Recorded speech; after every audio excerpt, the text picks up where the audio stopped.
If a defender is cleanly beaten towards their own net and the offensive player has a direct path to the goal, the defender should first work hard to regain position, also known as recovering, and then wait to time a trail check when the offensive player cocks their stick back to shoot.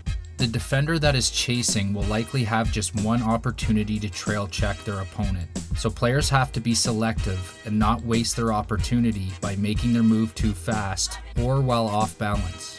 Trail checks are usually best executed from low to high, which helps reduce the effectiveness of the opponent's cradle, knocking the ball directly out of the stick. Coaches should demonstrate the different trail checking techniques prior to the start of the drill, eventually arranging players in one or both ends of the floor depending on numbers, at the crease and shooter or mid-board areas of the floor.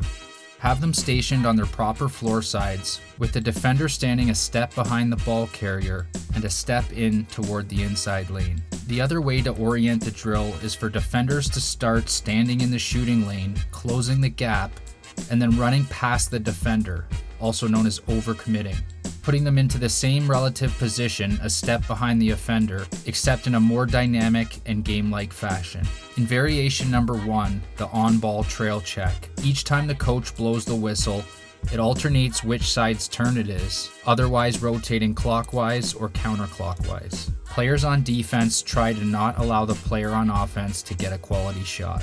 After a player plays offense, they then move into the defensive position the next time around, either on the same side, which is variation number 1A, or the opposite side, which is variation number 1B. Have players switch starting positions, crease to shooter, and vice versa, halfway through the drill. Variation number 2 is the off-ball trail check, which is the same as the previous variation, except there is now a line of passers at the crease position, feeding passes to players cutting to the net from the off-ball shooter position.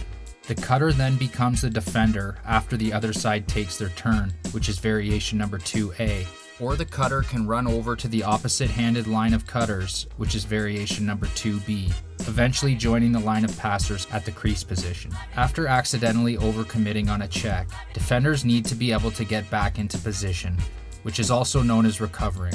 Essentially, defenders should take the shortest route possible toward the net when recovering, and potentially throwing a trail check on the opponent if the opportunity presents itself. Otherwise, a teammate will usually come and help on a slide if another teammate needs it.